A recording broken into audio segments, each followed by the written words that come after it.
Bạn nàyទាំងអស់គ្នាកំពុងតែស្វែងរក gaming laptop ហើយមានកម្លាំងខ្លាំងដូច desktop ចឹងថ្ងៃហ្នឹងខ្ញុំណែនាំជាមួយ MSI Rider 18 Max HX ដែលការ design របស់ Rider 18 Max HX មើលទៅ premium និង aggressive ហើយស័ក្តិសមសម្រាប់បង gamer និងផលិតមាតិកាដែលចង់បានជាមួយនឹង computer ដែលមាន performance ខ្លាំងហើយអាចយកតាមខ្លួនបាន Rider 18 mini ដំណើរការដោយ CPU Intel Core Ultra 9 290HX+ និង VGA RTX 59 24G GDDR7 ដែលមានជាមួយនឹង AI top រហូតដល់ 1824 អ្វីដែលសំខាន់ laptop មួយ model នេះបានភ្ជាប់មកជាមួយនឹងបច្ចេកវិទ្យា MSI Overboost Technology ដែលធ្វើឲ្យ CPU និង VGA ដំណើរការពេញកម្លាំងរហូតដល់ 260W មិនថាលេង game streaming video editing ការ render ធំវាដំណើរការបានលឿនខ្លាំងចំណែក RAM វិញមានទំហំរហូតដល់ 64GB ជាប្រភេទ DDR5 ដែលអាច upgrade បានទៅដល់ 128GB និង storage ទំហំ 2TB ជាប្រភេទ M.2 PCIe Gen 5 ដែលជា storage ជំនាន់ចុងក្រោយដែលមានល្បឿនលឿនសម្រាប់ការ transfer ឯកសារនិងការប្រើប្រាស់សម្រាប់ការងារប្រចាំថ្ងៃ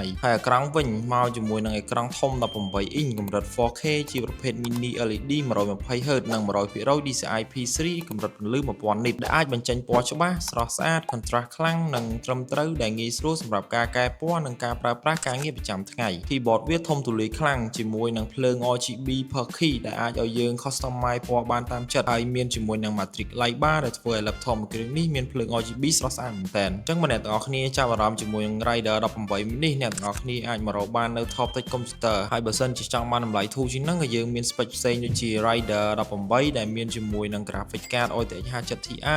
RTX 58ហើយបើចង់បានអេក្រង់តូចអាចជ្រើសរើសបានជាមួយនឹង Rider 16ដែលមានជាមួយនឹង graphic card RTX 57 Ti